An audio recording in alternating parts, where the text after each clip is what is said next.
José Luis, si te parece bien que comencemos.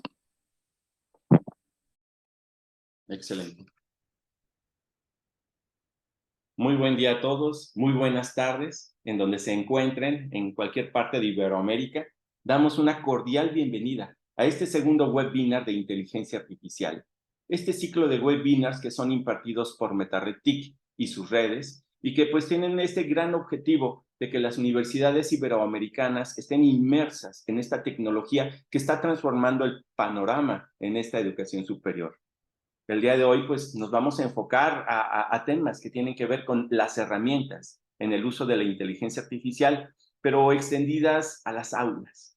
¿Cómo es que los docentes las están utilizando? En estos nuevos sistemas o métodos multimodales, si podemos llamarle, ¿cómo podemos aplicarlas como docentes? ¿Cómo podemos aplicarlas a partir de textos, imágenes, audios, videos? Y es por eso que, pues, el día de hoy vamos a tener un seminario web muy bonito, muy padre, el cual creo que va a detonar bastante en cada uno de nosotros, porque siempre tenemos algo nuevo que aprender.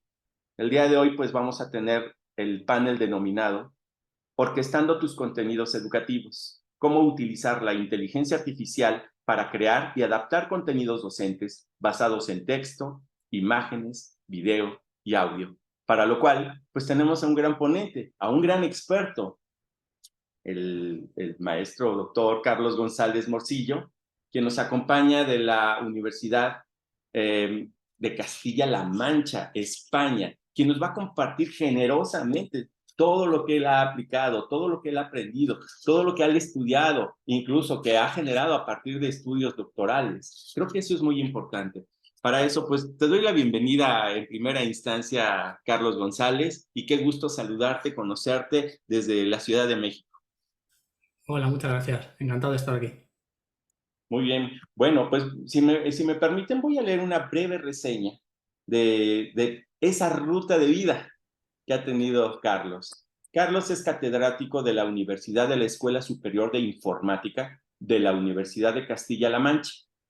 Desde el año 2021 es director académico del Vicerrectorado de Transformación y Estrategia Digital de dicha universidad. Realiza su investigación en el grupo de Artificial Intelligence and Rendering, obviamente en estas áreas de inteligencia artificial y en la generación de imágenes por computadora.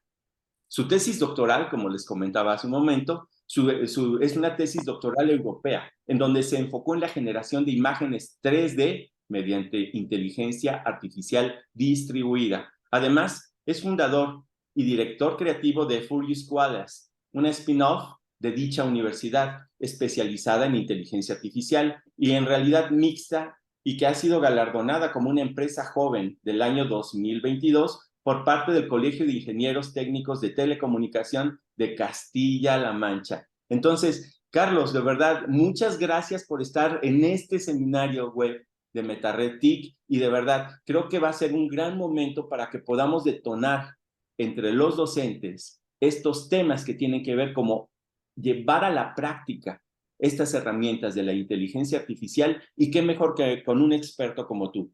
Te cedo la palabra y los micrófonos son tuyos. Muy bien, pues nada, muchísimas gracias de nuevo. Es un placer para mí estar aquí y espero que la mañana o la tarde, según desde donde estemos, pues sea productiva. Fijaos, decidí este título, Orquestando tus contenidos educativos, y ya veis ahí que el de la imagen se parece un poquito a mí. Luego os contaré algún detalle sobre cómo está generada esa imagen, pero como docentes, una de las labores que tenemos habitualmente es que crear esos contenidos educativos multimodales.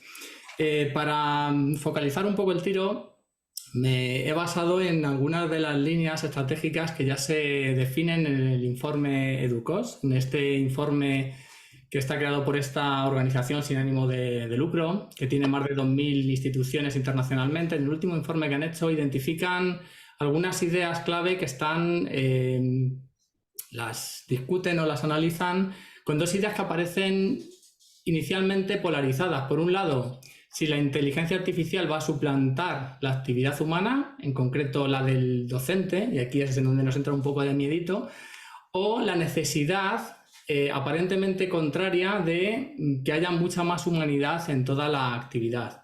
En este informe, que os recomiendo si aún no lo habéis leído, identifican varias dimensiones: la dimensión económico-social, en la cual hablan pues, de modalidades mucho más flexibles, lo tratan en diferentes partes del informe, el aprendizaje a lo largo de la vida, cómo llegar a gente que a lo mejor está en una empresa, y mejorar la productividad. Sobre mejorar la productividad es un punto clave que quería tratar en esta jornada de hoy, en este seminario.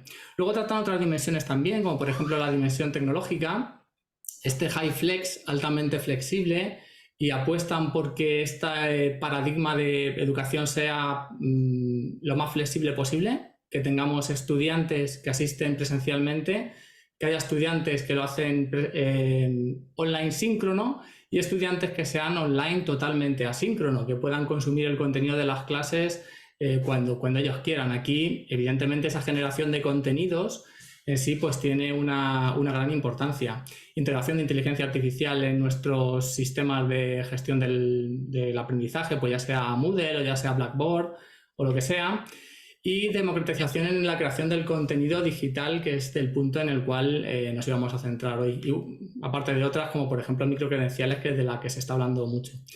Y al final acaban el informe con diferentes escenarios de crecimiento, restricción, colapso total del sistema o de transformación, con sus pros y sus contras. No voy a hacer spoiler, y lo que os recomiendo es que echéis un vistacito al informe. Uy, que se me apaga el monitor, un segundito. Vale, que lo lleva mucho rato.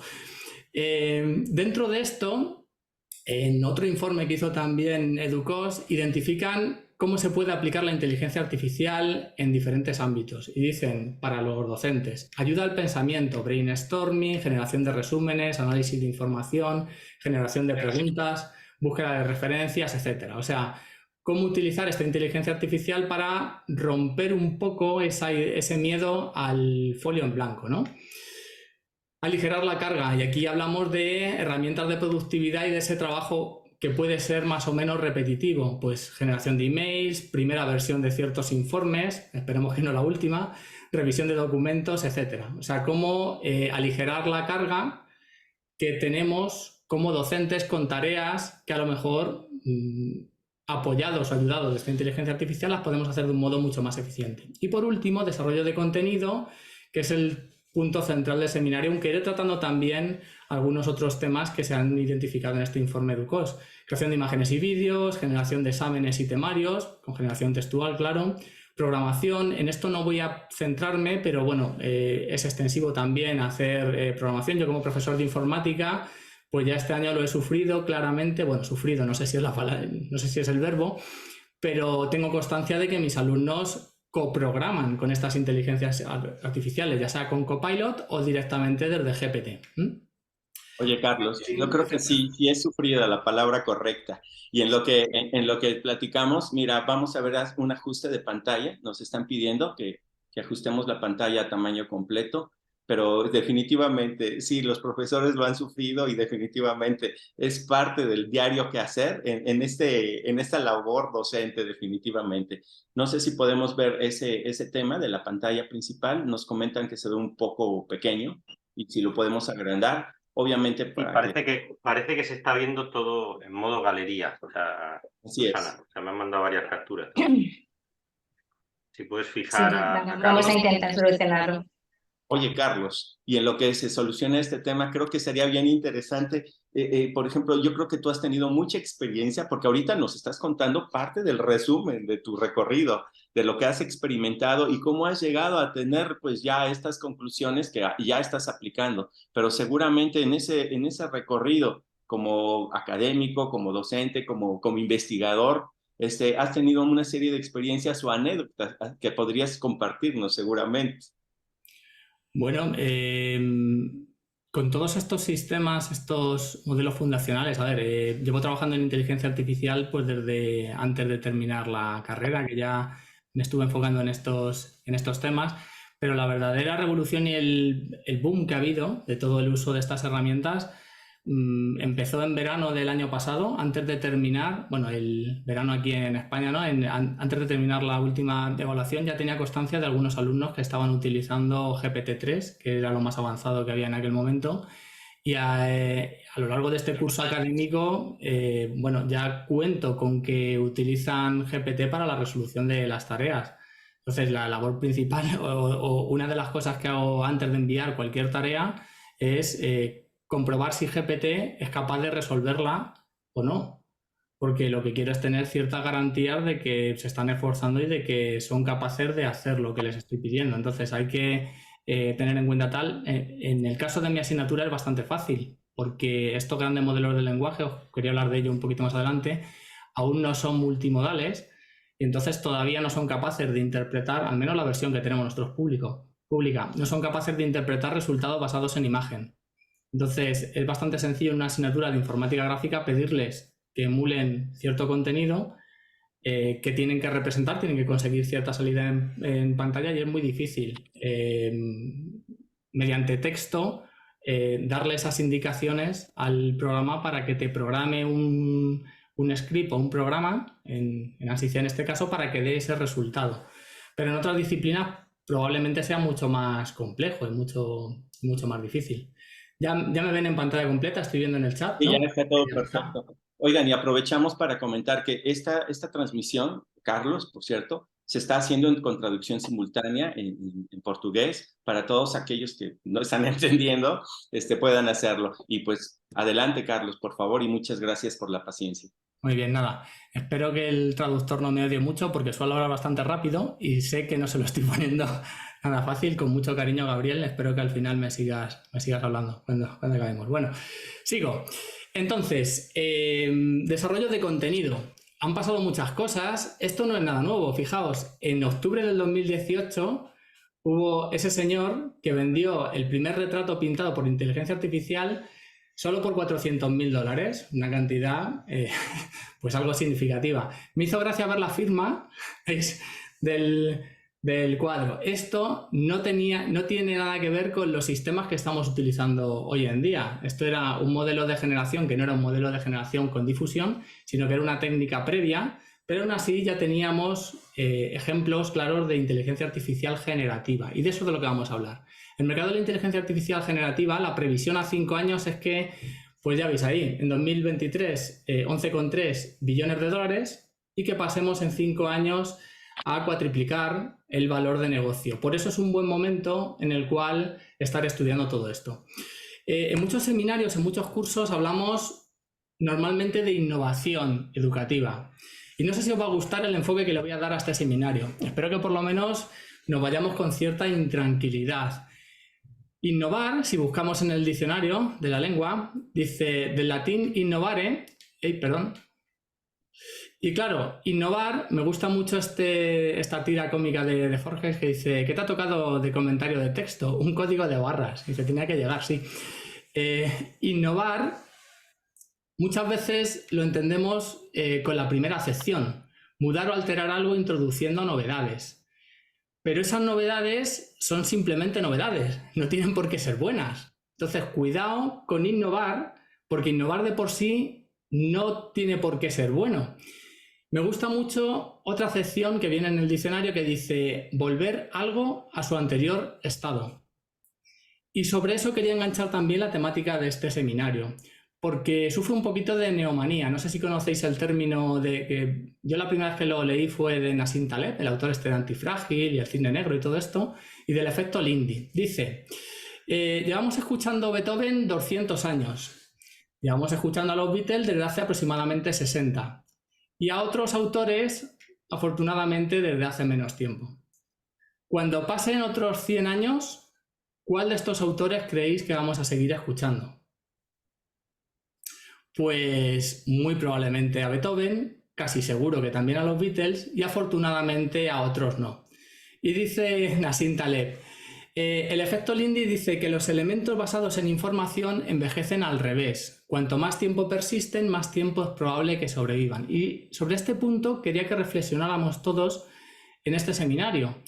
y es que el ser humano intrínsecamente tiene una serie de cuestiones de comunicación, de aprendizaje y de ese enfoque puramente humanista que, aunque ocurren situaciones ahora y la tecnología lo acelera todo mucho, puede ser que volver a los orígenes no sea tan mala idea. Cuidado con innovar y empujar en la dirección incorrecta, porque muchas veces delegamos en la tecnología algo que hay que reflexionar y hay que ver en dónde está el error, porque si no podemos tener esto, ¡pam!, pantallazo.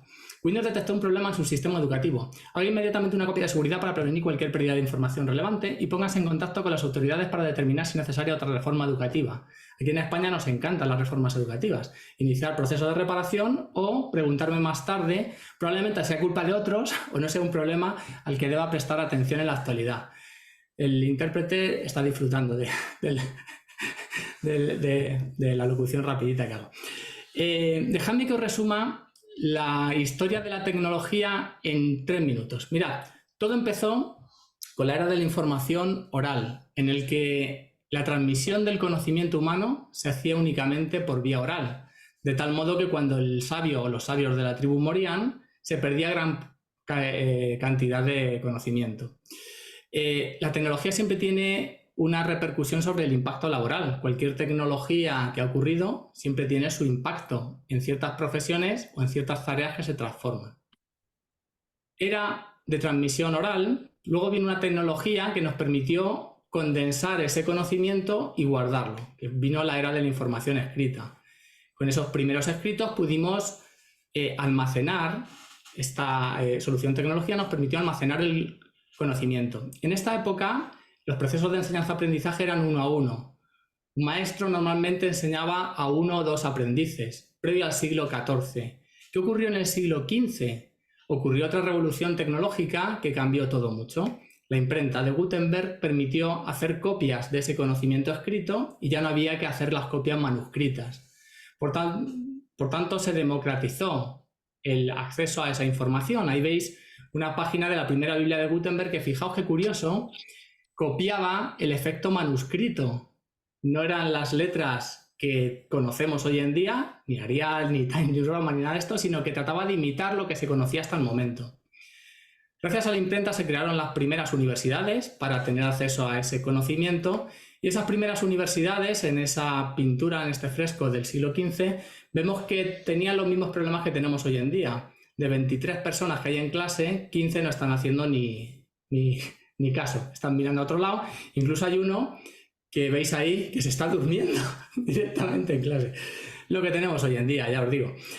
Esto vino con la comparación de la enseñanza mecánica, basada principalmente en la escritura. Luego vino la primera revolución industrial, donde los humanos complementaban y hacían trabajos de máquinas en cadenas de montaje, en cadenas industriales. Hacíamos trabajos complementarios a las máquinas, trabajando codo a codo con las máquinas. El modelo educativo industrial del siglo XIX pues imitaba el comportamiento de las fábricas. Y luego vino la segunda revolución industrial y nos dimos cuenta de que las máquinas podían automatizar y tenían más capacidad física que los humanos. Y eran mejores haciendo trabajos repetitivos y trabajos de precisión que los humanos. Y eso causó también de nuevo otro cambio en las profesiones. La enseñanza eléctrica vino con el uso de esa electricidad.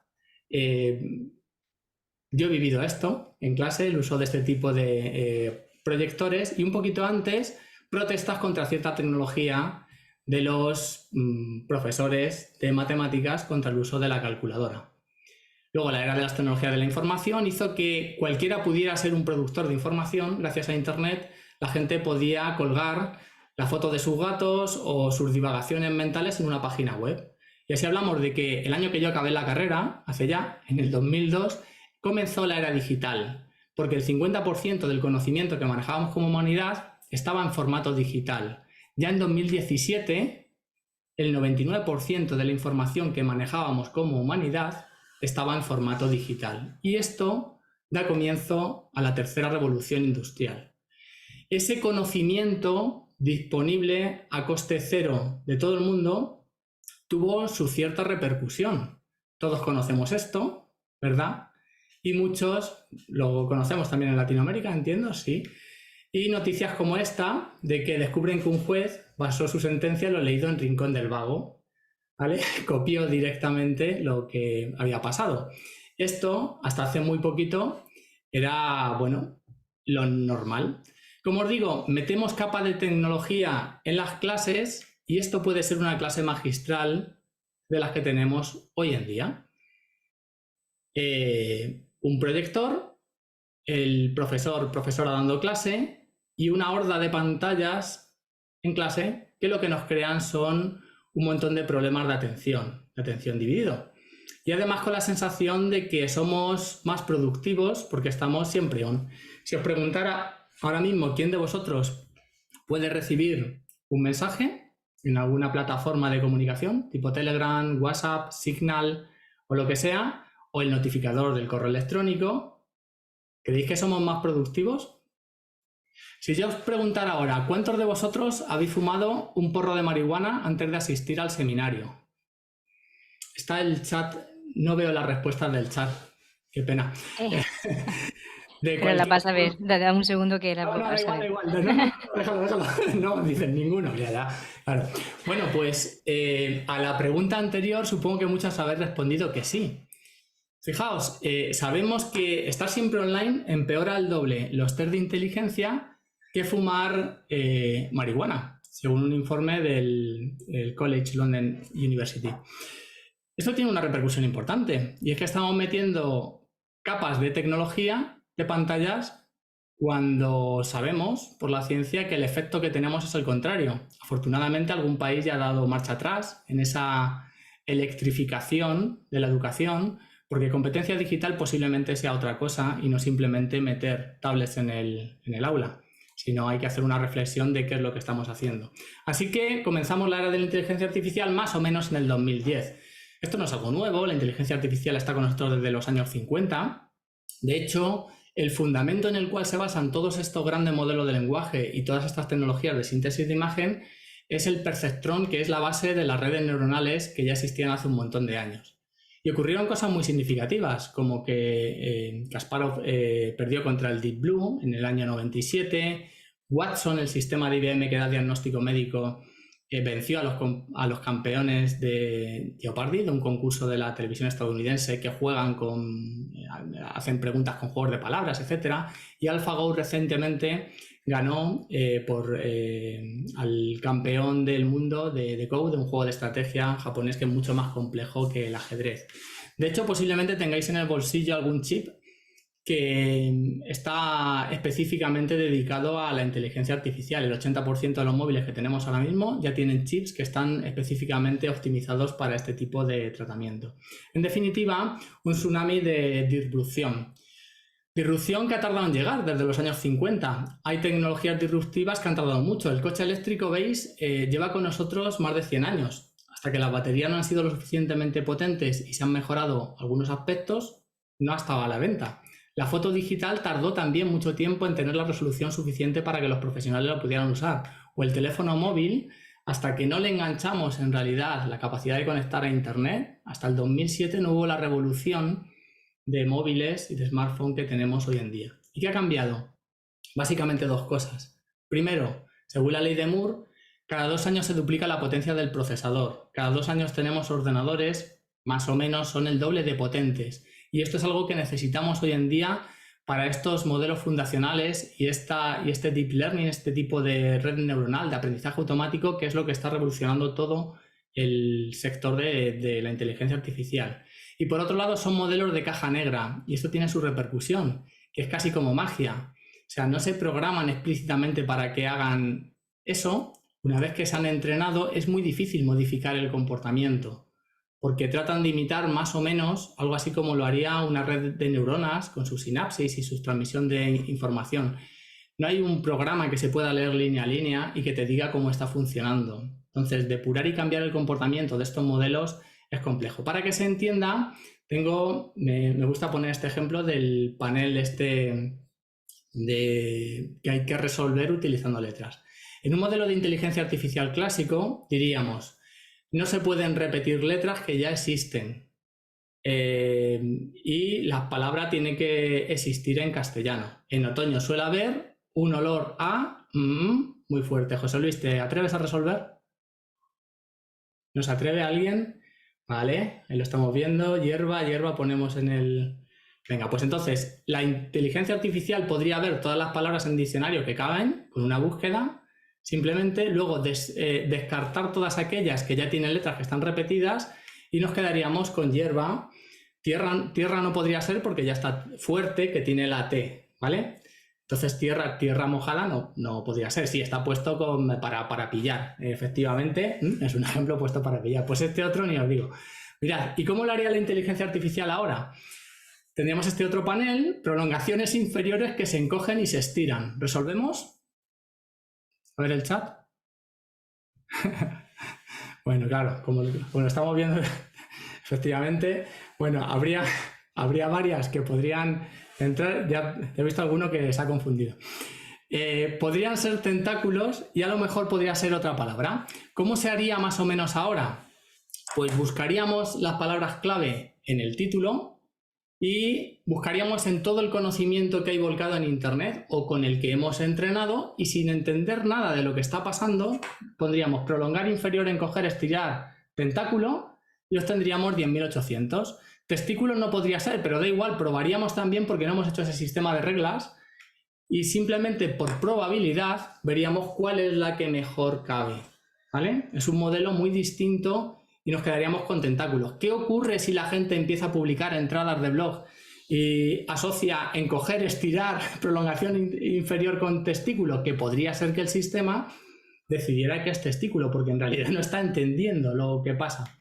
¿Qué ocurre? Que nuestra visión de la inteligencia artificial, hasta hace muy poquito tiempo, si asociamos nivel de inteligencia con percepción, ahí tenemos diferentes niveles de inteligencia. Los que estéis en Latinoamérica no sé si veis Telecinco, supongo que no, pero bueno, hay tertulianos de un altísimo nivel, como en mujeres, hombres y viceversa, etc. Y vemos ahí el nivel de inteligencia, la percepción que nosotros tenemos y nos hace gracia, jaja, qué lindo ese robotito dando saltitos como un mono de Hand Robotic. Pero en un momento dado, esa percepción de inteligencia pues crece exponencialmente y pasan esto. Pasan las protestas contra los sistemas, la Asociación de Guionistas, por ejemplo, en este año, pues todo el movimiento que ha habido, la de ilustradores, etcétera, o sea, grandes movimientos que van a ocurrir debido a estos modelos fundacionales. Y ya lo predijo Ada hace más de 100 años. Una máquina podrá componer piezas musicales elaboradas y científicas de cualquier grado de complejidad. Hará posible una época gloriosa para la historia de las ciencias. Piezas musicales y científicas de cualquier grado de complejidad. Y en eso estamos. Y vamos a ver a continuación diferentes opciones de generación y herramientas existentes y pros y contras. Probablemente lo que más nos interese como docentes sea la generación de texto. Esto es algo que con GPT-3 y GPT-4 pues ha saltado a la opinión pública, pero no es algo nuevo. Fijaos, ya en 2016 un programa de inteligencia artificial quedó subcampeón en un concurso literario y fijaos el último párrafo que escribió en la novela. Me retorcí de alegría que experimenté por primera vez y seguí escribiendo con entusiasmo. La máquina, dando prioridad a la búsqueda del placer propio, dejó de trabajar para los humanos. A mí se me ponen los pelos de punta cada vez que lo leo. El Washington Post también llevaba tiempo ya utilizándolo para generar artículos completos. Decían que luego tenían revisión humana. Bueno, vete tú a saber, ¿no? Y entiendo que todos los de aquí habéis utilizado GPT, ChatGPT. No sé cuántos de vosotros tenéis una versión o tenéis otra. Vamos a ver muy rápidamente porque quiero aterrizar con ejemplos reales. El corazón de GPT son los transformers y sin entrar en detalles tenemos diferentes partes y todo se basa, fijaos, en algo en el que los humanos, gracias a todas estas pantallitas, cada vez vamos perdiendo más y es la atención. Tiene gracia que los modelos de inteligencia artificial que están dando grandes resultados hoy en día, lo que tengan sean atención. De hecho, el paper en donde se habla de la arquitectura del transformer se titula Attention is all you need. Y se basa en prestar atención a las palabras que están dentro de la frase para prever cuál es la siguiente.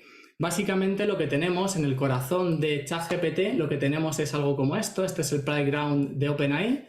Aquí tengo el modelo similar al que se está usando en la versión gratuita, el GPT-3, y lo que tenemos simplemente es un modelo predictivo. No es más que un modelo que te dice cuál es la siguiente palabra que podría aparecer en una frase. Son modelos predictivos, ni más ni menos.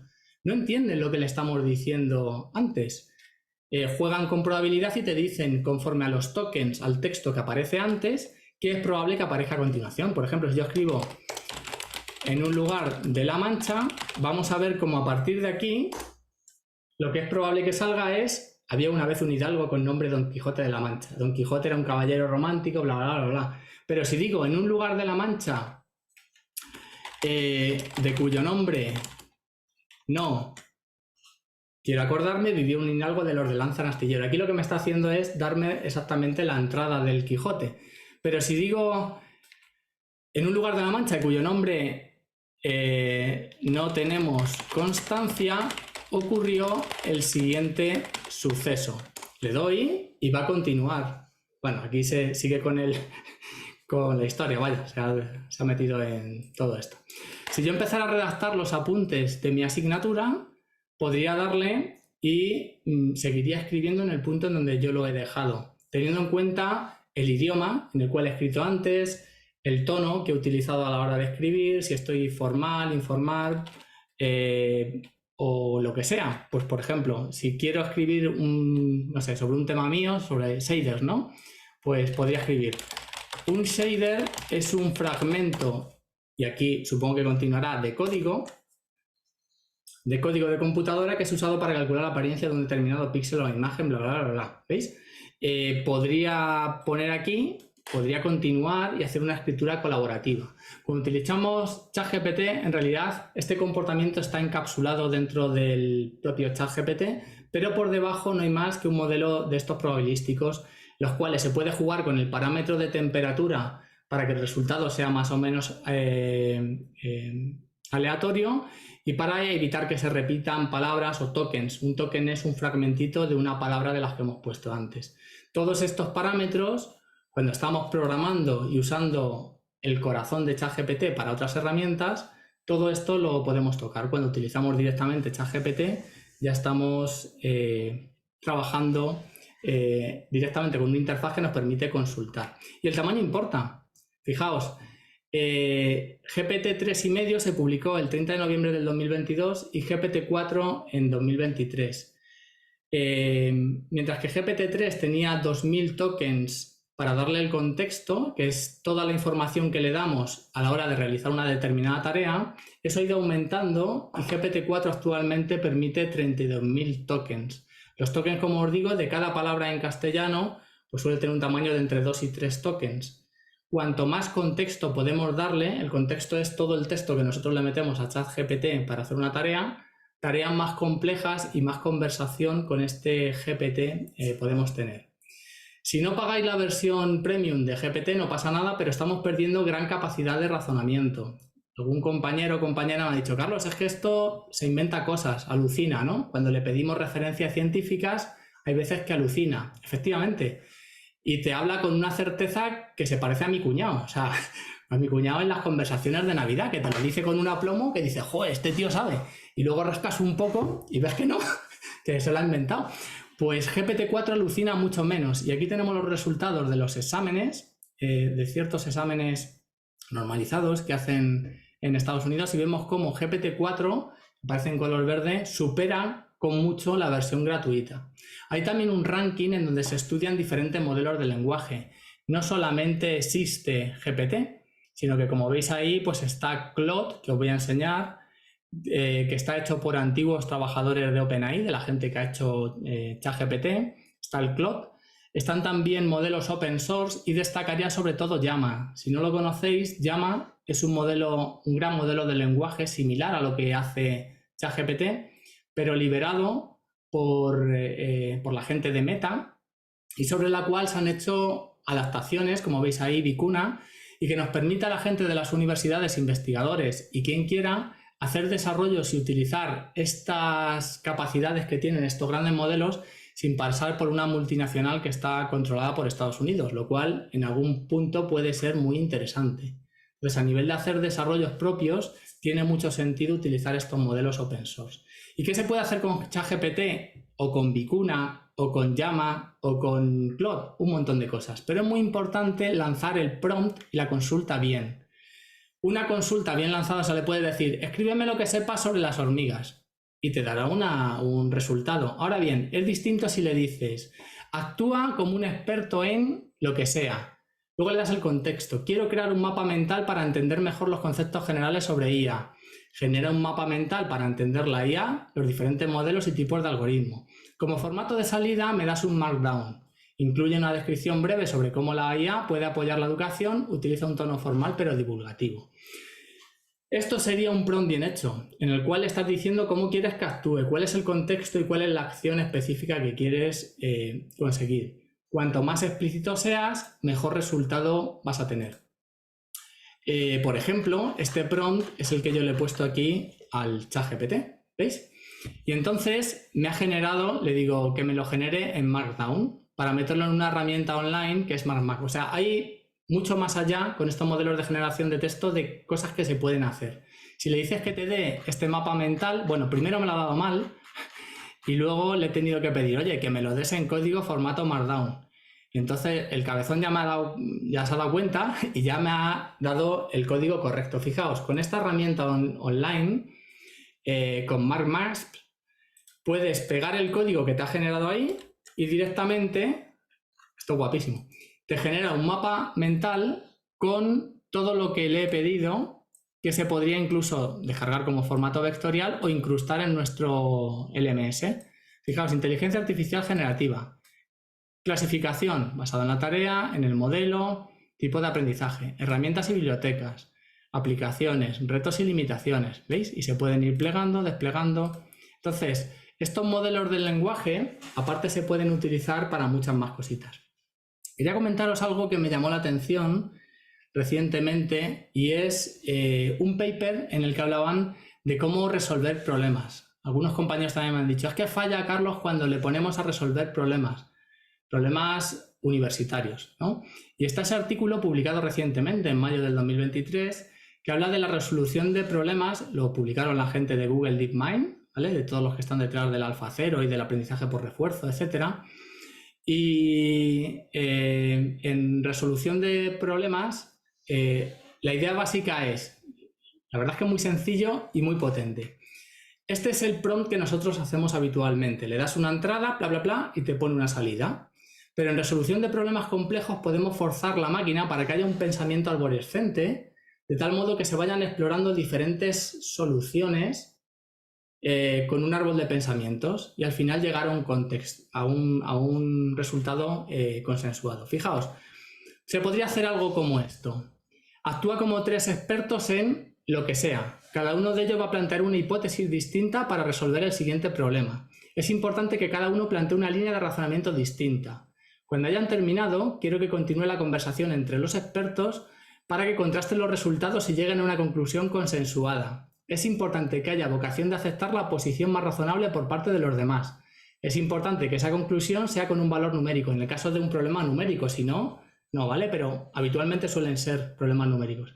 No es posible hacer un promedio, sino que quiero que se pongan en contexto ellos, porque si no te pueden decir, bueno, pues si uno dice que es 3 y otro dice que es 12, pues hacemos el promedio y ya está, no. O sea, tiene que haber un resultado consensuado. Esto es precioso porque fijaos lo que pasa. Con este pensamiento arborescente le planteé esta pregunta del ámbito de la química analítica. Cogí un enunciado, yo no tengo ni idea de esto, ¿vale? Pero hice la presentación recientemente a unos compañeros de química analítica y cogí un ejercicio de un listado de ejercicios de un profesor. Y fijaos, sin entrar en detalle, ¿no? Le digo que haga eso, que se pongan de acuerdo y fijaos qué es lo que me da. Resume primero los datos del problema y luego dice, ahora los 3 expertos hablan entre ellos y dice, yo utilizaría el factor de respuesta para determinar no sé qué. Y el experto 2 dice, yo usaría el método del patrón interno. Y el 3 dice otro método. Y luego hablan entre ellos Dice, entiendo que el método del patrón interno es comúnmente utilizado, pero la utilización del factor de respuesta nos permitiría no sé qué. El experto 2 da su punto de vista y el experto 3 argumenta también. Y al final, precioso, acepto que el patrón interno podría ser más robusto. Sin embargo, mi método ofrece no sé qué. Y estos dos apoyan al experto 1. Después de la conclusión consensuada, se da el resultado final y efectivamente es lo que aparecía en el libro de problemas de química analítica.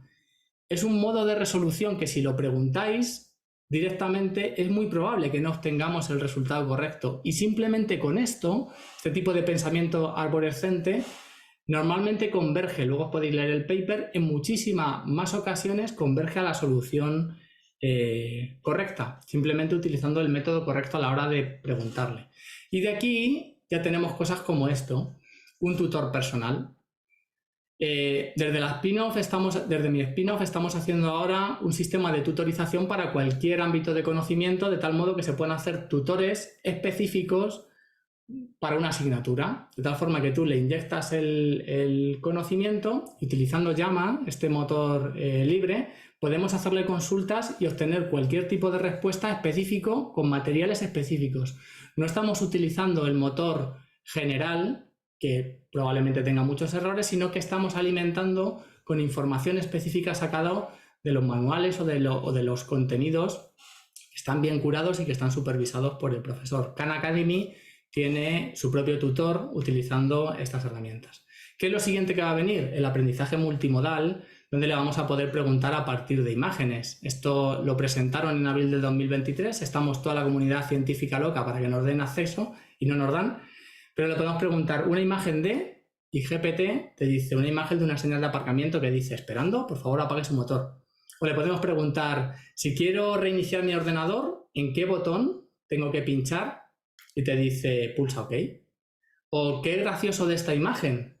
Es capaz de entender la imagen y dice, hay un hámster en un tobogán. Es gracioso porque el hámster es demasiado grande para caber en el tobogán. Le preguntan luego, ¿crees que está disfrutando del hámster? Y dice, no. Este aprendizaje multimodal va a permitir poner, esto ya lo presentaron la gente de OpenAI, hacer un diagrama en una servilleta y a partir de ahí generarte el código fuente de una página web. Y así lo enseñaron, pero la verdad es que a día de hoy todavía no lo han abierto para que la gente lo utilice. Hay un sistema que me encanta, al cual ya tenemos acceso los usuarios desde hace poco, que es Claude. Claude.ai. Podemos entrar en la página web y lo que es muy chulo de este Claude es que te permite subir documentos y consultar sobre ellos. Aquí, por ejemplo, fijaos, le pasé el capítulo de mi tesis doctoral completo, es un documento de 1,51 megas, creo que son 30 páginas, y esto te permite hacer Claude. GPT-4 tiene unos plugins que te permite subir también PDFs, pero no funciona ni la mitad de bien que lo hace Claude. Claude lo que tiene es un contexto gigante. Te permite subir directamente un PDF y sobre él consultar. Y por ejemplo le digo, actúa como un experto en inteligencia artificial y hazme un diagrama de Mermaid, ¿vale? Si queréis los prompts, luego los copio en un documento si alguien está interesado para que los tengáis también. En Mermaid hay un sistema que online te permite generar, a ver dónde lo tengo, aquí, el diagrama. Bueno, este fue una prueba que hice antes. Fijaos el diagrama completo que me hizo de la arquitectura de mi tesis doctoral, pero es que puedo pegar el nuevo, el que me ha generado, y vais a flipar cómo a partir del texto me genera el diagrama. Esto es chulísimo. Porque no solamente te permite generar texto, sino que tienes, bueno, esto claro, por supuesto se puede descargar en formato vectorial, en formato raster, en lo que queráis, y se puede trabajar con ello. Esta capacidad de tener un contexto gigante hace de Claude un sistema súper interesante. Por ejemplo, ayer hice esta prueba. A partir de este paper de ControlNet, actúa como un profesor de grado en Ingeniería Informática que quiere explicar a sus estudiantes cómo funciona ControlNet. Dame una metáfora que pueda utilizar en clase para explicarlo y además hazme un diagrama lo más detallado posible en castellano sobre cómo funciona. La primera metáfora no me gustó, le digo, dame otra metáfora diferente. Y aquí me dio una metáfora que me gustaba, ¿ya? Y además el diagrama para explicárselo a mis estudiantes directamente. Esto con un poquito de supervisión pues hace que el resultado sea muy chulo. Y conectando con lo siguiente que os voy a comentar ahora, esto me parece brutal y llevo mucho tiempo utilizándolo, y es tanto para generar actas de reuniones como para hacer lo siguiente. Mirad, tengo, utilizando un sistema que os voy a comentar ahora, una transcripción de una clase que di en vivo. En realidad era un vídeo docente, pero improvisado. Yo no había escrito el guión completo, sino que según iba explicando algo, iban surgiendo las palabras. Igual que ahora mismo, no voy leyendo el texto, sino que voy improvisando las palabras. Era una introducción sobre blockchain. Y podéis ver aquí la transcripción que hice con Whisper, que es un oído digital que funciona, bueno, es una barbaridad la calidad que está dando en español, en portugués, de transcripción de texto. Mete comas, mete puntos. Fijaos que en algún caso, por ejemplo, aquí utiliza blockchain y lo identifica bien. Un poquito más adelante, en algún sitio, a ver si lo encuentro, hablaba de BitTorrent. BitTorrent no me lo escribe bien, ¿vale? Fijaos cómo pone BitTorrent, ¿vale? Y un poquito más adelante se vuelve a confundir. En BitTorrent tiene un tamaño determinado. Pero cuando Claude lee la transcripción y le digo, hazme unos apuntes y expande información y búscame referencias. Fijaos qué bien lo hace. Ya sí que habla de BitTorrent bien y además me genera referencias que existen. No está alucinando. La principal diferencia, aparte de la capacidad de generar resoluciones para problemas complejos de GPT-4 con GPT-3,5, GPT gratuito, es que alucina muy poco. Y Claude, en las pruebas que estoy haciendo, también alucina poco. Aquí, por ejemplo, todas estas referencias son referencias que existen. Así que a partir de una transcripción con estos sistemas podemos generar unos apuntes y somos nosotros los que guiamos el proceso de generación. No son ideas que directamente va generando, sino que tú puedes dar tu clase y a partir de tu clase, con muy poquito esfuerzo, tener una versión generada de los apuntes. Sobre generación de audio, pues hay avances desde hace mucho tiempo.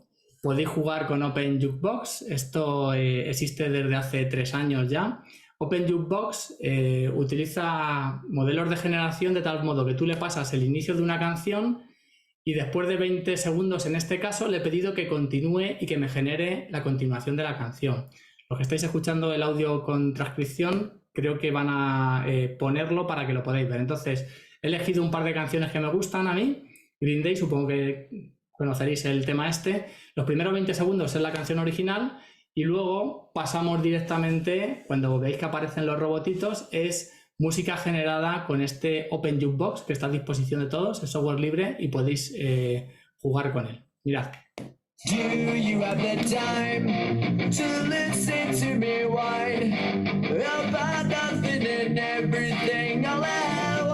Y ahora es generado, mirad. Ahora cuando cambie.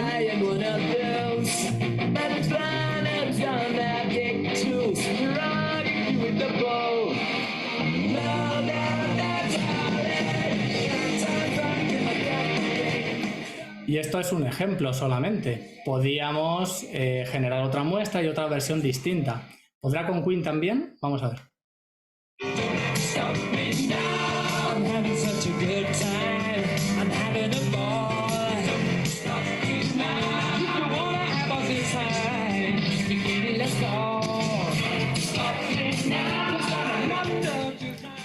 Para mí me da el pego.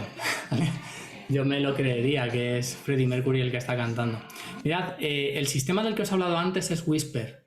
No os he hablado mucho de él, pero para mí es un avance realmente significativo. Es un oído artificial que tiene la misma tasa de reconocimiento que un oído humano. Incluso en algún caso, pues puede ser que mayor.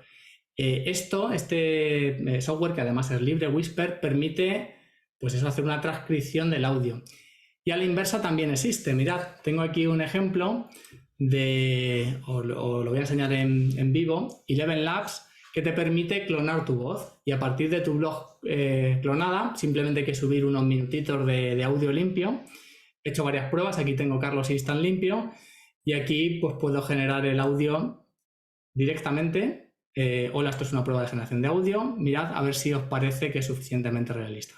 Escuchad. Hola, esto es una prueba de generación de audio a partir de texto empleando mi voz. ¿Te parece que es suficientemente realista?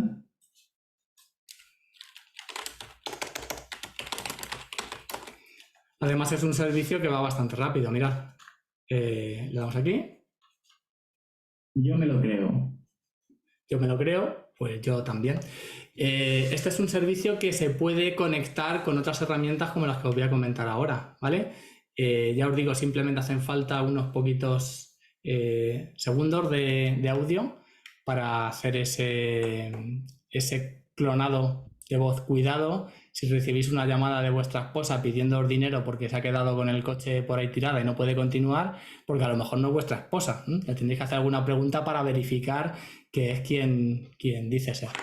Con respecto a generación de imágenes, la verdad que podíamos estar horas y horas hablando. Hubo un evento muy significativo con DALL-E 2. Se generó la primera portada de la historia con inteligencia artificial. Son estos sistemas que a partir de una descripción de texto te permite generar prácticamente cualquier cosa. Retrato de un Shiba Inu astronauta en óleo del siglo XVI, retrato de una mujer con su cara apareciendo en un plato de pasta a la boloñesa con iluminación de estudio, ahí lo tenéis, o cualquier cosa que se nos pueda ocurrir es fácilmente sintetizable en diferentes estilos. ¿Qué es lo realmente esencial aquí? Para mí, controlar a la bestia. Y hablaré sobre esto en la última parte de la charla. Controlar a la bestia porque no solamente poner un prompt, sino ir guiando el proceso creativo. Un amigo que es alcalde en un pueblecito de aquí de Castilla-La Mancha me pidió hacer el diseño de una camiseta para una carrera que es la carrera del queso en aceite.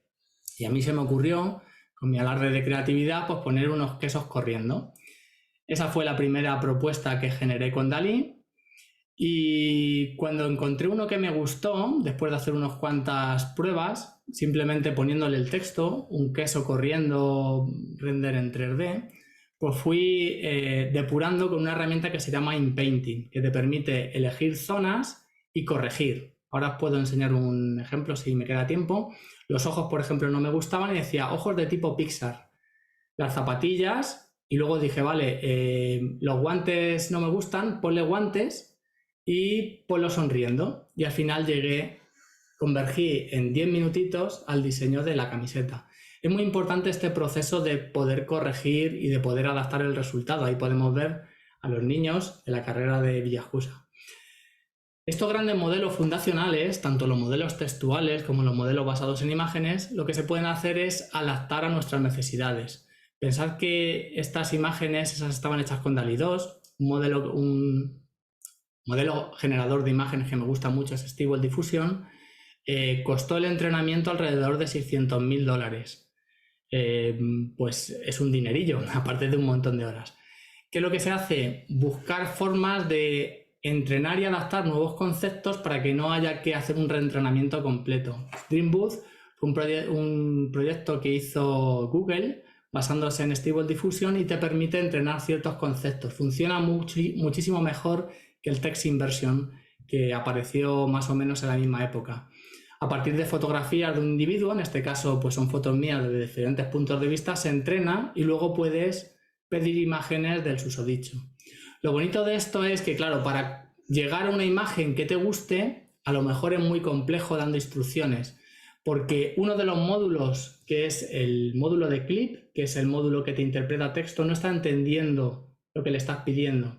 Lo que hace es que te busca imágenes similares dentro de un espacio vectorial de muchísimas dimensiones y en base a las palabras que tú le vas poniendo genera imágenes que contienen esos términos. Pero si tú a cualquier modelo actual le dices quiero que me pintes un cubo de Rubik rojo y un cubo de Rubik encima del rojo, un cubo de Rubik azul, muy probablemente no te llegue a hacer eso porque no entiende el encima de ni la relación entre los términos. ¿Cómo se controla a la bestia en este caso? Pues dándole unas referencias. Hay un image to image en el cual tú le puedes dar una imagen de referencia que puedes tener de cualquier sitio y le dices ahora sí, genérame un dibujo de CGM, que soy yo, Carlos González Morcillo, con traje, brazos cruzados, render de Octane estilo Pixar a partir de esa imagen y me genera esto, ¿vale? O a partir de esa imagen, genérame un boceto hecho con acuarela, con chaqueta en tonos verdes y oscuros. Entonces me genera eso.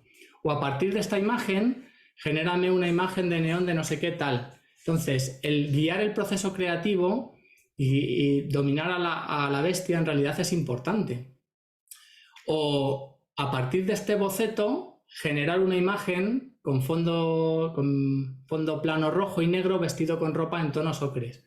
Y me genera esa y esa otra imagen.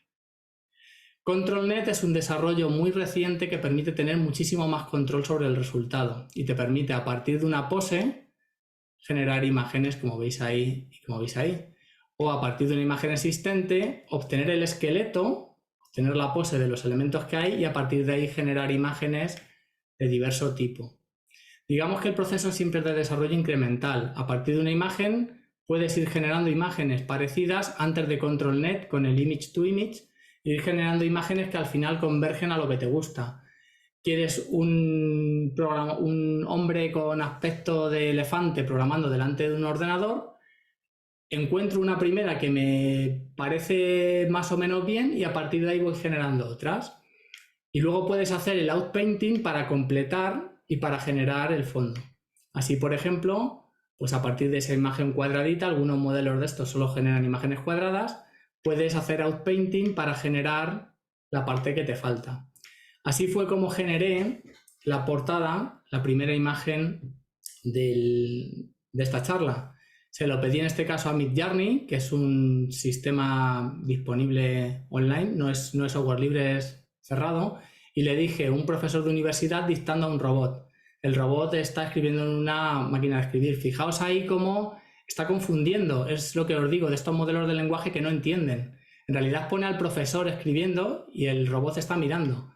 Después de llegar a un punto, a una imagen que medio me gustaba, la última de abajo a la derecha, pues a partir de aquí lo que hice fue meterla en Stable Diffusion y con el modelo de mi cara entrenado, lo que hice fue obtener varias poses y quedarme con la que me gustaba más de todas. En realidad el proceso duró pues poco más de 5 minutos. Y están ocurriendo cosas muy chulas, como en generación de vídeos. Ya existen sistemas que a partir de texto son capaces de generar vídeo, Gen 2, como veis ahí. A partir de una descripción de texto, igual que estábamos haciendo antes con imágenes, ya podemos generar vídeo a partir de una imagen, como veis ahí. O algunos desarrollos que nos permiten también hacer cierta transferencia de estilos. Bueno, aquí seguimos viendo ejemplos de a partir de una imagen generar un vídeo animado. Como os digo, transferencia de estilos. A partir de ese vídeo y esa imagen de estilo generar una versión del vídeo. O esto que me parece muy loco y muy chulo. Quieres hacer una ciudad nocturna, lo que haces es como una plantilla con otros objetos y a partir de ahí generas la vista de la ciudad por la noche. Desde hace 5 o 6 años, no recuerdo exactamente, hay desarrollos que nos permiten generar en tiempo real expresiones a partir de la imagen de una webcam. Esto existe, como os digo, desde hace 5 o 6 años. Pero se ha vuelto todo muy loco cuando hemos conectado con los sistemas existentes en la actualidad. Y Synthesia, por ejemplo, permite hacer esto. Imagínate que yo no fuera real. Y es que lo que está viendo ahora mismo no es una grabación real de mí, como en vídeos anteriores. Quizás te habrá dado cuenta al no verme gesticular tan activamente como de costumbre, o alguna falta de emoción en mi cara, o algunos pequeños fallos de sincronía que se producen en mis labios con las palabras que digo, o a lo mejor ni te habías dado cuenta. Y es que realmente lo que estás viendo ahora es la reconstrucción creada con inteligencia artificial de mi persona, un avatar, al cual yo le puedo facilitar un audio, como este que estoy grabando, y él responderá gesticulando y replicando los movimientos de mi cara. La empresa que ha construido este avatar pues solo requirió de mí una pieza hablando durante 10 minutos, y con esto habrá quedado inmortalizado como un servicio en la nube al que puedo pedirle vídeo bajo demanda que yo nunca he grabado. Vale, esto es Synthesia. Les pedí que si me podían hacer una cuenta de demostración, me dijeron que no. Costaba $1000 hacerte el avatar personalizado. Se lo comenté a mi universidad y las risas todavía se oyen. Entonces, en fin, que por cuestión de costes no he podido hacer la prueba, pero sí que hay herramientas que están al alcance de todos, como por ejemplo esta. Heigen es un sistema nuevo que lo que te permite es primero conectar con el sistema de clonado de voz que tengo en Eleven Labs y luego hacer un face swap de estos, un deepfake con mi cara. Lo que he buscado es un actor de los que ya existen en la plataforma que tiene más o menos el corte de pelo como yo. Se nota que no soy yo, pero como prueba de concepto, pues creo que os puede servir. Mirad. Hola, voy a probar las capacidades de generación de vídeo con un avatar que he conectado con el servicio de Eleven Labs y he empleado un avatar ya existente adaptando mi cara mediante una fotografía. Vale, que sí, Carlos, que no eres tú, pero no os quedéis con el estado del arte actual, sino cuando el precio sea razonable, seguro que todos vamos a poder tener el avatar. Y mirad esto que es chulísimo, que a pesar de que hay vídeos por ahí circulando, la tecnología de Heigen, que es la que he utilizado aquí, es la mejor con gran diferencia y vais a ver a qué punto hemos llegado. Primero os pongo el vídeo original, un vídeo original de un curso que estaba preparando de temas de realidad aumentada y todo esto. Este es el vídeo original, mirad. Para hacer para calcular el camera pose con una única fotografía. Cuando la de arriba sí que sería válida, la de abajo, como os digo, no se podría utilizar, ni esta de aquí tampoco. Bien, pues hasta aquí las consideraciones generales a la hora de calcular el camera pose con una única foto. Recordad, siempre trabajamos con cámaras reales que tengan poca distorsión de ojo de pez, o bien se pueden utilizar también imágenes sintéticas, imágenes obtenidas por ordenador, pero siempre con un modelo de cámara en perspectiva, no nos valdría la cámara. Vale, aquí estamos viendo el fragmento de vídeo original y vais a ver ahora lo bien que hablo en inglés americano. Mirad. In order to accomplish this, we need to calculate the camera pose using only one photograph. While the one above is a valid option, the one below, as mentioned earlier, cannot be utilized. Neither can this one, nor this one here. Well, so far these are the general considerations when calculating the camera pose with a single photo. Remember, we always work with real cameras that have little fisheye distortion or synthetic images can also be used. Esto es muy loco, porque en realidad está clonando mi voz, utilizando acento americano y además está sincronizando el movimiento de mis labios, está haciendo una máscara. Cuando pasaba el dedo por delante de la boca se ha notado un poquito, pero si tenemos cuidado de no poner nada delante de la boca, la integración es prácticamente perfecta. El coste de este servicio a día de hoy pues estaba alrededor de $2 el minuto, una cosa así, o sea que puede ser razonable incluso utilizarlo. Otras herramientas, acabo. Pues mirad, os traigo un fragmento de vídeo. Hi. In the previous video with this... Bueno, este sí soy yo hablando. Estoy hablando en inglés, pero eso no es relevante. Lo que quiero es que os fijéis que hay un método en el cual podemos parecer que estamos mirando al lente. Veis ahí como mis ojos están mirando directamente a la cámara, pero sin embargo no es así. Mirad. El vídeo de la derecha es el vídeo real. A ver si lo puedo disparar.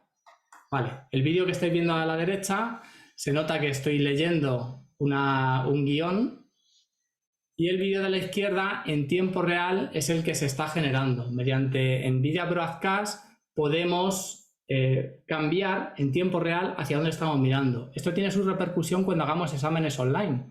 Puede ser que en alguna titulación estemos examinando a un estudiante que está online, creemos que está mirando a cámara y a lo mejor está haciendo muchas chuletas, se dicen aquí en España, está mirando a otro sitio y está trucando un examen que estemos haciendo.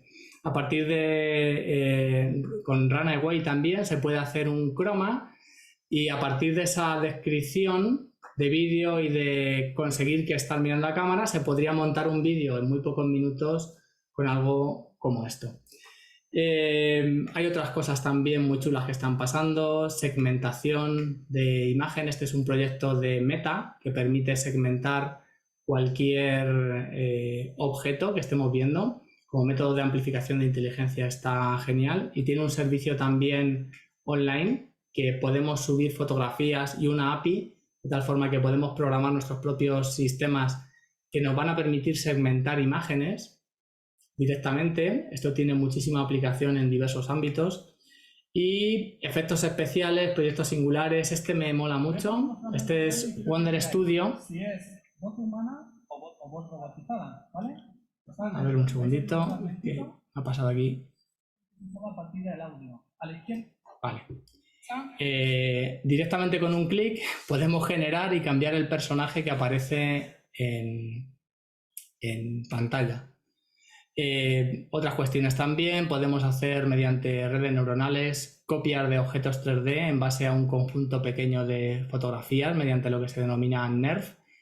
Y es eso, tenemos un conjunto de fotografías disponibles y lo que podemos es crear, simplemente pasándolo a NERF, crear una copia digital tridimensional a partir de nuestro modelo en cuestión de segundos. Solamente hace falta una tarjeta gráfica medio razonable y podemos tener un clon digital nuestro que seguro que será cuestión de meses de que esta descripción tridimensional podamos meterla dentro de un avatar y tener una copia nuestra pues para incluso sistemas inmersivos, realidad virtual, realidad aumentada o lo que sea.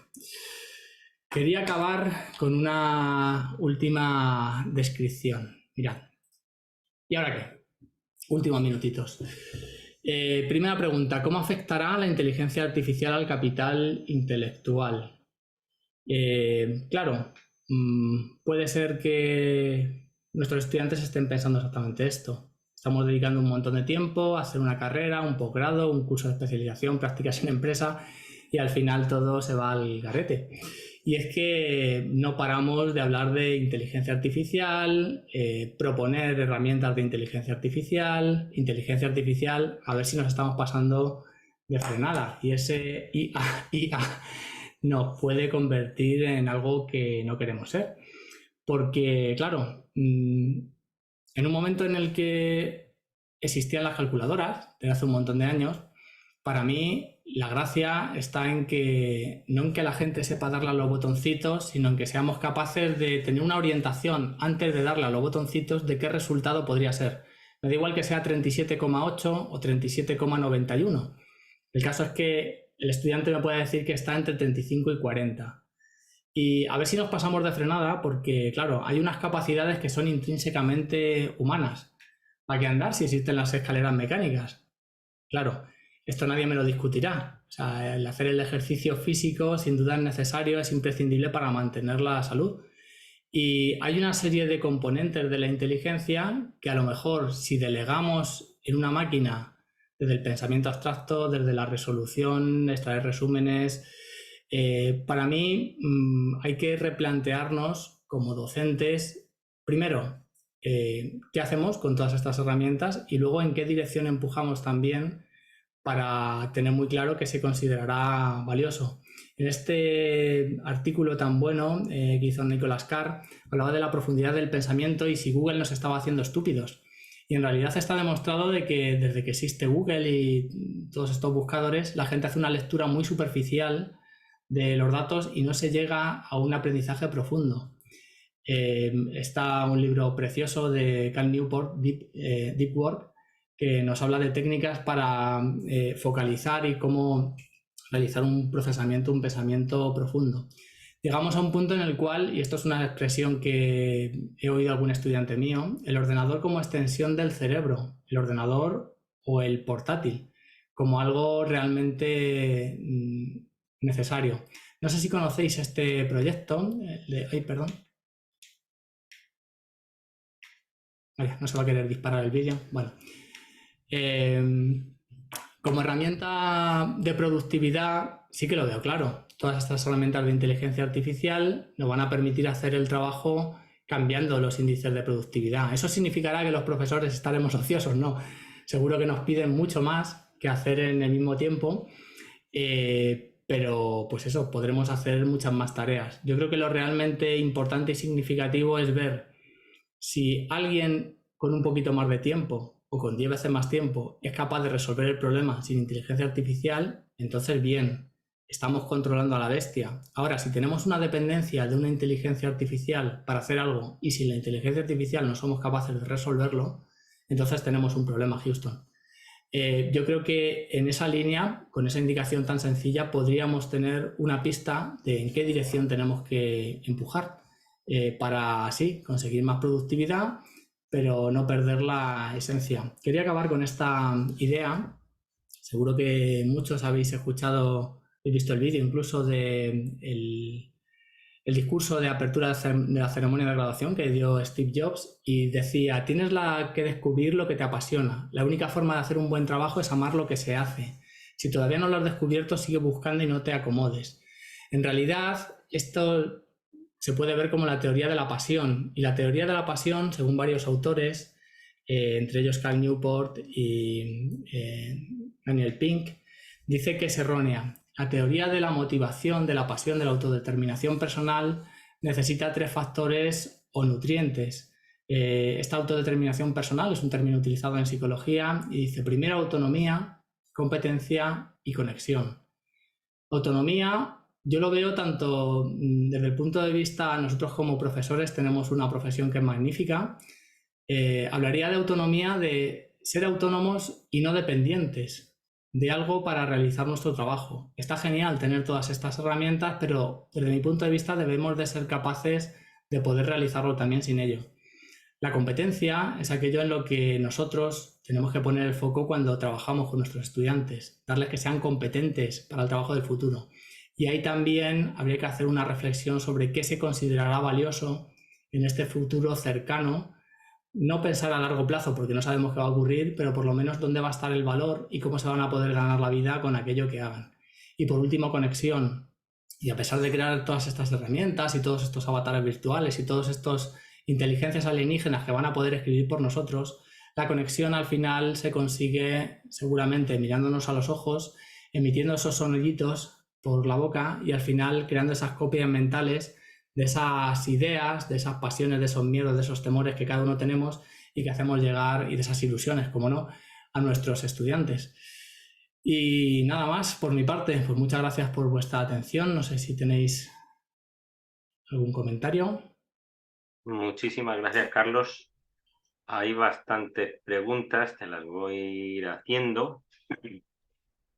Bueno, muchos se están preguntando cuáles son los servicios que estás utilizando, pero cuando se mande el vídeo, pues yo creo que con eso se resuelve. Yo creo que no tienes que ir volviendo a decir, porque los has ido diciendo en el vídeo que están preguntando. Yo creo que la gente iba apuntando, pero te voy a ir haciendo alguna. Voy a intentar, no sé si voy en el orden correcto o en el incorrecto, pero bueno. Daisy Pasos pregunta que qué aplicaciones de IA recomendarías para los niños o hijos y aplicaciones orientadas a la psicología, ya que aquí en Yucatán, en México, hay un alto índice de suicidio. Si alguna recomendación. Difícil pregunta. Sí, a ver, no sé, no conozco aplicaciones específicas para niños. Yo creo que los niños, tengo un punto de vista bastante crítico con el uso de tecnología en niños. Es curioso que los grandes directivos de las multinacionales americanas lleven a niños, a sus hijos, a colegios donde hasta los 14 años no huelen pantallas. Entonces, me parece significativo que en esa búsqueda de lo esencial y de lo realmente importante, lo que no me gustaría es que mis niños tuvieran más contactos con pantallas que lo estrictamente necesario. Si se les quiere enseñar pensamiento computacional, enseñar a programar o algo así, es distinto. Pero yo no les pondría en contacto ahora mismo con estas inteligencias artificiales. Les dejaría que fueran al mundo analógico, que experimentaran sin pantallas y desde luego que jugaran en el parque con otros niños. Sobre el tema de temas serios, como el índice de suicidios y todo eso, lo mejor es que traten con humanos. Estas inteligencias artificiales les han puesto unas salvaguardas, pero no dejan de no entender, o sea, desde luego no tienen conciencia y no tienen sentimientos. Y no pueden dar ningún tipo de recomendación que sea ni medio razonable. Fijaos que después de una conversación pueden decir cualquier cosa, porque son sistemas probabilísticos que se basan en qué es lo más probable que tengan que decir a continuación. Entonces, dependiendo del ritmo de la conversación, a pesar de que los programadores han puesto esas salvaguardas, se pueden ir a decir algo que no debieran. Desde luego, mi recomendación sería que trataran con expertos humanos, jamás con una inteligencia artificial para estos temas serios, para nada. Totalmente de acuerdo. Daisy Rocco, otra persona que se llama igual pero otro apellido, dice: se piensa que las carreras universitarias van en bajada y lo que se viene son las certificaciones en estas tecnologías. ¿Qué opinión tienes sobre esta visión a futuro? Bueno, pues dependerá un poco de lo que nosotros queramos como sociedad y del mensaje que estemos dando también y de que se mueva por lobbies, ¿no? Por esos organismos de presión. no veo un punto muy claro. O sea, está súper claro que la gente tiene una adicción brutal a las pantallas, principalmente porque les estamos permitiendo a los diseñadores de pantallas que las diseñen así, para maximizar sus beneficios y el tiempo que nosotros pasamos frente a las pantallas. Y luego, encima, nos culpan a los usuarios de que no tenemos control. No, mire usted, diseñen las aplicaciones para que no sean tan adictivas, entonces yo no me tendré que preocupar. Igual que con la alimentación. Si no me pusieran en el stand del supermercado a un precio irrisorio los snacks que son poco sanos, pues a lo mejor, si fuera mucho más difícil conseguirlos, a lo mejor la gente lleva otro tipo de alimentación. No puede recaer sobre nosotros esa responsabilidad. A lo que voy, tendríamos primero que no permitir ciertas cosas. Si desde las universidades nosotros nos creemos y pensamos qué es lo que realmente va a dar valor y cómo un ser humano no puede pensar en vacío, solo por ejemplo del tema de la memoria, la denostada memoria y la memorización de datos. Está bien, a lo mejor recordar todos los ríos de un determinado país no sirve para nada, o a lo mejor sí, por ejercitar la memoria. A lo mejor no sirve de nada en concreto subir unas escaleras si existen unas escaleras mecánicas, pero a lo mejor te viene bien para ejercitar esas piernecitas. El cerebro humano no tiene una correspondencia con un sistema de cómputo. Los ordenadores separan el procesamiento y los datos en unidades distintas, el disco duro y la memoria principal, y luego la CPU que ejecuta instrucciones. En el ser humano va todo condensado. Entonces hay que ver qué aspectos de la inteligencia queremos potenciar. ¿A dónde voy? Que igual que esos aspectos habrá que decidir cuáles queremos potenciar, habrá que decidir también si lo que en realidad aporta valor es esa certificación profesional que está expedida por el fabricante fulanito, que además hay 3 actores principales ahora mismo en el mundo de la inteligencia artificial, y son 3, y se llevan el 99% del mercado. Si eso es, o a lo mejor un humano competitivo, dentro de un tiempo resulta que hay otras habilidades transversales y mucho más, no sé, diferentes, que pueden aportar también valor. Desde las universidades yo creo que tenemos que reflexionar sobre eso y también expresar nuestra opinión. Realmente te hago otra pregunta que han puesto por el chat, que dicen que qué aplicación consideras la más fácil para empezar a conocer la IA, primero, pero para luego aplicarla a la docencia universitaria en Derecho, que es su caso, en la rama del Derecho. Vale. Están surgiendo muchas aplicaciones especializadas en diferentes ámbitos de conocimiento. Con base en este gran modelo de lenguaje, se llaman modelos fundacionales, son modelos genéricos, y sobre estos luego se pueden, digamos, especializar y adaptar para diferentes problemáticas en concreto. En el ámbito del derecho, pues no lo sé, me pilla bastante lejos de a lo que me dedico. Para empezar, podría recomendar a cualquiera un sistema basado en texto, un gran modelo de lenguaje, pues por ejemplo empezar a jugar un poquito con el GPT gratuito. El Claude, si tenéis acceso a él, pues es un sistema súper interesante que además te permite subir estos PDFs y dialogar con un contexto gigante.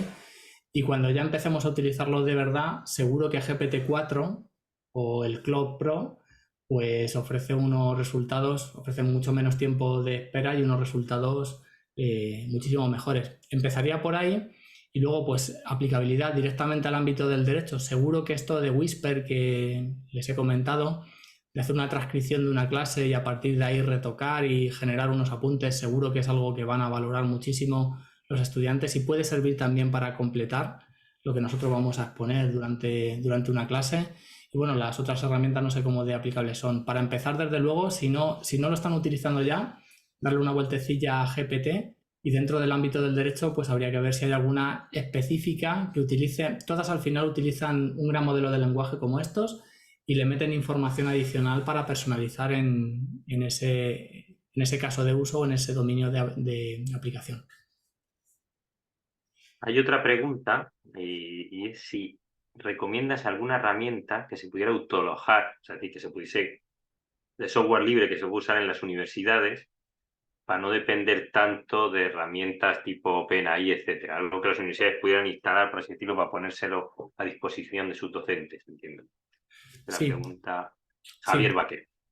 Sí, sobre eso, el estado del arte actual y con las pruebas que estamos haciendo, Llama es el gran modelo de lenguaje que liberó Meta pues hace, no sé si hace un año, menos de un año, y sobre el cual toda la comunidad del software libre y del open source le está dando muchísima caña, está haciendo personalizaciones. Problema de Llama, no llega al nivel todavía de OpenAI y de Claude, o sea, está todavía por debajo, como muchos proyectos de software libre pues no llegan a lo mismo que el software privativo, y además requiere pues una infraestructura hardware relativamente potente para poder funcionar. Claro, lo que nos pasa con Claude y con OpenAI es que las GPU sobre las que se ejecutan pues pertenecen a otros, entonces nosotros nos abstraemos de la capacidad de cómputo. Si quisiéramos ejecutar Llama en una infraestructura propia, pues habría que invertir en tener suficiente capacidad de GPU. ¿Ventaja principal? Pues que los datos nos pertenecen, o sea, no va a haber información de carácter personal que está circulando por ahí. Bien, es cierto también que, por ejemplo, con OpenAI han sacado un modelo ahora para organizaciones, el Enterprise en el cual prometen que cumple la normativa vigente, por ejemplo, la normativa europea, pues dicen que la cumplen. ¿Qué ocurre cuando tenemos el correo en Gmail o tenemos el correo en Outlook? Pues estamos igual de vendidos. Entonces, claro, ¿es comparable? Pues no lo sé. El correo electrónico es un servicio federado que se comunican todos con todos y lleva un montón de años con nosotros, y esto lleva prácticamente un año desde que lo liberaron y lo controlan hay dos grandes actores en todo esto. Entonces hay que reflexionar sobre qué paso damos y sobre pues eso, los datos de carácter personal. Sepamos que cuando lo estamos enviando a una nube, pues allá que están, nos garantizan que no lo van a usar, pero en fin, te lo puedes creer. Pero quién sabe. Te lo puedes creer o no, igual que cuando te están escuchando con el móvil y te ponen luego publicidad, estás hablando de pañales y luego curiosamente te aparece un anuncio de pañales, pues es curioso. Totalmente.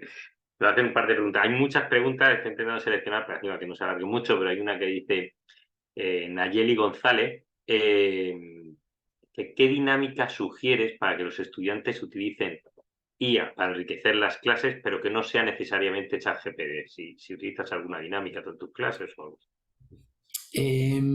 No, a ver, mi caso también es especial porque mis estudiantes, yo doy clase en cuarto curso ya de ingeniería informática y son súper autónomos. Entonces simplemente doy por hecho en que en cualquier cuestión que aparezca en clase ellos tienen la autonomía, el conocimiento, y sé que lo van a utilizar para intentar resolver las tareas. O sea, cuento con que ellos ya lo saben utilizar. Una buena forma de animarles a que lo utilicen, supongo que en muchos casos los estudiantes no utilizarán las últimas versiones, utilizarán las versiones gratuitas, es buscar casos y discusiones en los cuales falle estrepitosamente. Entonces, preguntarle a la inteligencia artificial sobre un determinado tema o una determinada cuestión o la resolución de un problema, ver qué es lo que nos dice y luego hacer un análisis crítico. A mí me gusta en todas estas dinámicas, y esto sí que lo utilizo mucho en clase, es el modelo de peer instruction, el aprendizaje entre iguales de Eric Masur. Y ahí lo que hago es intentar dar un ratito a clase con la boca callada, a pesar de que me gusta mucho hablar y soy muy pesado, pero trato de callarme y me aguanto hasta que empiezan a hablar. Y entonces es sorprendente cómo se automoderan y en muchos casos se llega a la resolución correcta simplemente mostrando un punto de vista y otro. Algo como el ejemplo que os he enseñado antes de pensamiento arborescente, pero en el mundo físico. Lo que trato ya desde hace muchos años, antes de que pasara todo esto, es que las clases presenciales tengan mucho valor. Y eso te permite potenciar mucho la conexión, esa motivación O sea, intento que los alumnos vengan a clase y para que vengan a clase tengo que hacer algo que sea significativo y que no puedan hacer ellos si no vienen a clase. Porque si es simplemente leer unos apuntes, lo van a hacer y van a tener una inteligencia alienígena que les va a generar los apuntes de lo que le están pidiendo. Entonces tienen que vivir una experiencia que no puedan hacer si no vienen a clase. Y hay el acompañamiento, la discusión, los casos de uso, los casos de estudio, el que se confunden y se van corrigiendo, hacer algo que si no estuvieran allí en ese momento no pudieran hacer. Con todas estas inteligencias artificiales generativas van a cambiar la regla del juego muchísimo. Si antes ya el conocimiento estaba a coste casi gratis en Internet y teníamos libros de todo tipo, youtubers que nos cuentan las cosas súper bien, apuntes de todo tipo, ya era difícil. Ahora con estos sistemas va a haber una eclosión y se van a multiplicar por 100 la cantidad de gente que va a hacer vídeos en YouTube y la cantidad de textos que se van a publicar y la cantidad de libros que van a aparecer. Antes escribir un libro de 300 páginas te podía llevar 5 o 6 meses. Ahora, ¿cuánto tiempo te requiere escribir un libro con sentido de 300 páginas? Va a haber información a raudales. Entonces, el hecho de dar clase, tenemos que potenciar esas 3 variables: autonomía, competencia y conexión. Y la mejor forma de conectar, sin dudas, es cuidando esas clases magistrales y que ese tiempo que los tenemos en aula pues sea significativo y sea valioso para ellos. Muchas gracias. Claro. Yo lo que voy a hacer es elegir 2 más, hay muchísimas, ya no sé cómo me cuesta hasta seleccionarlas, no lo voy a negar. Pero una pregunta de Toshiko Taka, bueno, de Toshiko. Cuando uno hace uso de imágenes o información en docencia, se deben dar créditos a los autores originales. Entonces pregunta que si usamos la inteligencia artificial como herramienta para generar imágenes o diagramas, ¿quién tiene el crédito creativo? ¿Nosotros por haber guiado la generación de ese proceso? ¿La herramienta? Vale, sobre esto di una charla en el ámbito de profesionales del mundo del cómic y surgió esta discusión y estuve dando mi punto de vista con una abogada. A ver, el hecho de que la autoría es claramente discutible, pero yo tengo un punto de vista bastante claro. O sea, esto no deja de ser una herramienta que tú estás generando. Incluso con un simple prompt, incluso cuando tú le pones un simple texto, está guiando el proceso de creación con unas instrucciones que tú le has dado. Y luego una semilla de número aleatorio, que es la que guía el proceso de difusión para que a partir de ruido blanco generes esa imagen. Si tú le metes al mismo modelo el mismo texto y la misma semilla, vas a obtener el mismo resultado, si no cambias los parámetros. Bien, el elegir esas palabras y ese número aleatorio inicial te hace que tú has guiado a una herramienta para la consecución y para la generación de una imagen. En mi opinión, es tu imagen. Si tú has pasado un boceto que ha guiado el proceso de creación, como por ejemplo ese ejemplillo que os he puesto antes, con más razón, es tu imagen. La imagen te pertenece a ti, que tú hayas usado esa herramienta no te exime de que seas el autor. Y además, si tú has usado una herramienta en local, ¿quién te va a decir a ti que esa imagen no te pertenece? Si lo has generado en la nube, todavía te pueden decir, no, es que ha sido generada con no sé qué. Pero un conjunto de píxeles que has generado en Stable Diffusion en tu máquina en local, que te digan que no es tuya. ¿Por qué no? Es tuya. O sea, de todas formas, esa discusión está ahora mismo abierta, pero va a converger y se va a admitir totalmente que las imágenes que tú has generado con inteligencia artificial son tuyas, sobre todo porque existe Stable Diffusion, ese programa que es libre, que te permite generar imágenes infinitas desde tu ordenador. O sea, que luego tú ya las complementes, hagas edición o no. Para mí, vamos, yo lo tengo súper claro que la portada del curso, en este caso, es una imagen que he hecho yo. No, o sea, es mía, me pertenece. Totalmente, yo creo que opino similar. Yo creo, por acabar, que llevamos hora y media y no te quiero quitar más, te voy a hacer la última. Y encima te la habrán hecho muchas veces, creo. Dice Rosana Durao, ¿cómo nos protegemos de la inteligencia artificial con los trabajos hechos por nuestros alumnos, tales como tesis, etcétera? Así como hay programas para detectar plagio, ¿existe ya alguno para inteligencia artificial? Pues la respuesta es amarga y corta, no. No, ni se le espera.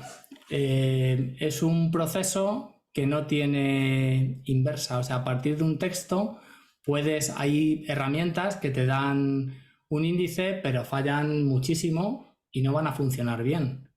Desde luego, preguntarle a ChatGPT, que esto me lo ha comentado algún compañero que lo había hecho al inicio de cuando salieron todos estos sistemas, copiar el texto de un trabajo de un alumno y preguntarle a ChatGPT, oye, ¿tú has escrito esto? Y te dice sí. Eso no es prueba de nada. Te va a decir sí o no según cómo le pille el cuerpo, ¿vale? Es como tu cuñado. Te va a afirmar con rotundidad o te va a decir que no, pero no es prueba concluyente de absolutamente nada. Estos sistemas que te dicen que son capaces de detectar copia y tal, bueno, si tú le das instrucciones a ChatGPT para que escriba aquí y allí y te meta un pequeño error gramatical y te escriba como un estudiante universitario de no sé qué, no canta nada.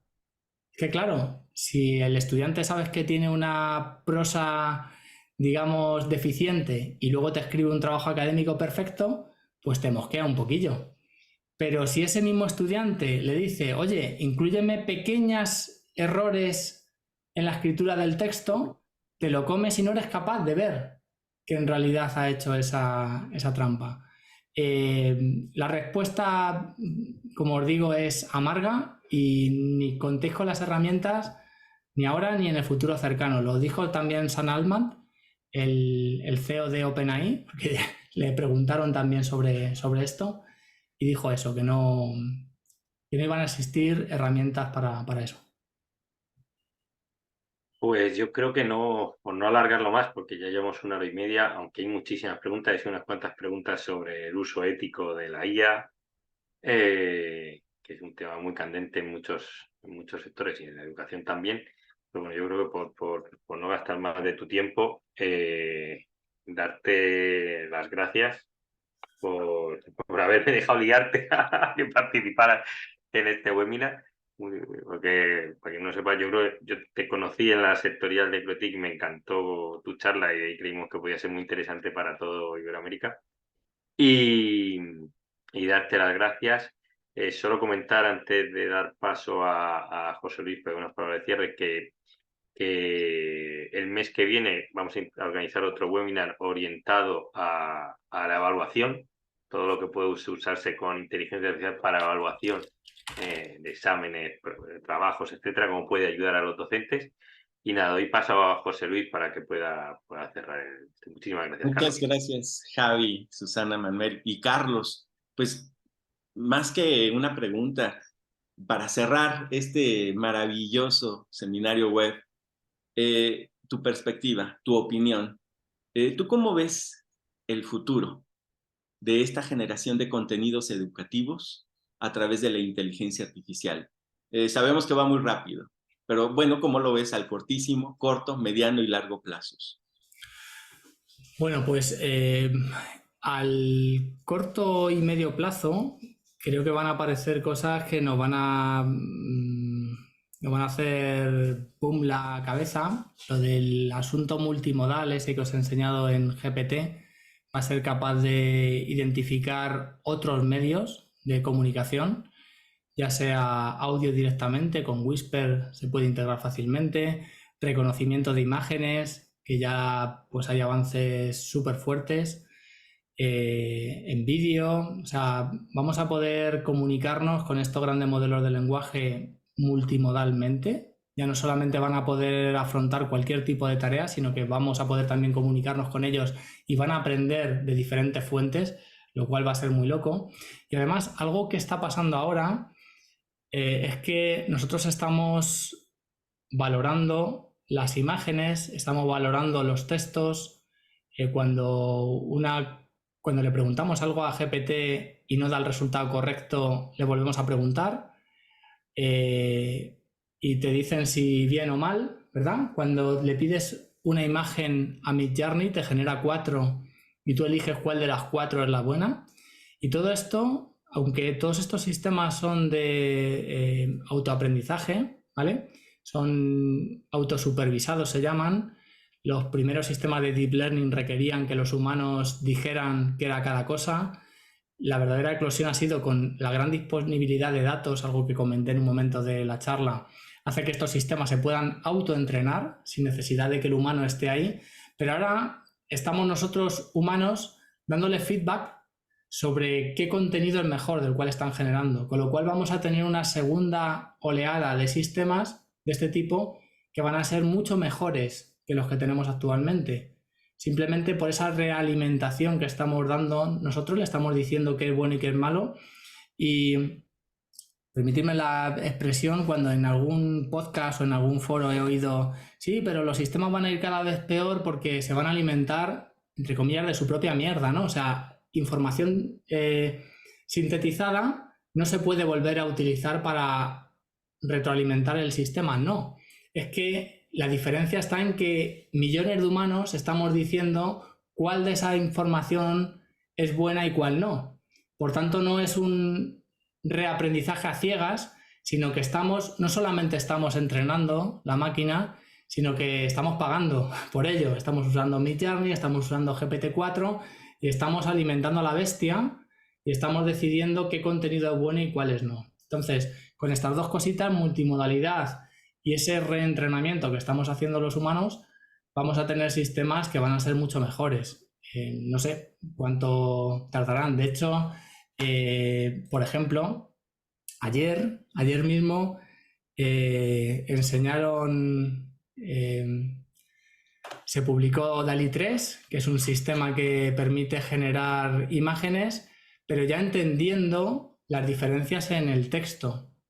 O sea, ya se van a poder... ¿Os acordáis que cuando hablamos de lo de las imágenes dije que no entendía lo que en realidad le estábamos pidiendo? Pues ahora con DALL-E 3 sí. Dicen que en octubre lo van a publicar para la gente, pero le vamos a poder dar instrucciones súper precisas, como, bueno, pues aquí una de las imágenes que han generado. Va a ser capaz de generar texto, cosa que ya los sistemas anteriores no eran capaces, pero fijaos, una ilustración de un aguacate sentado en la silla de un terapeuta, diciendo: me encuentro tan vacío dentro, con un hoyo gigantesco, bueno, del tamaño de un...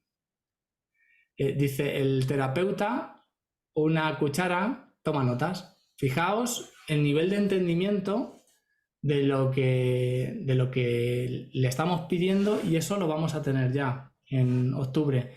Esto, el módulo de generación de la imagen, seguramente se puede utilizar también para identificar algo parecido, pero a la inversa, para identificar imágenes. Toda esta multimodalidad, estas imágenes se van a generar desde GPT, o sea, desde ChatGPT. Entonces van a conectar sistemas existentes y vamos a ver una eclosión de herramientas súper potentes en los próximos meses, seguro.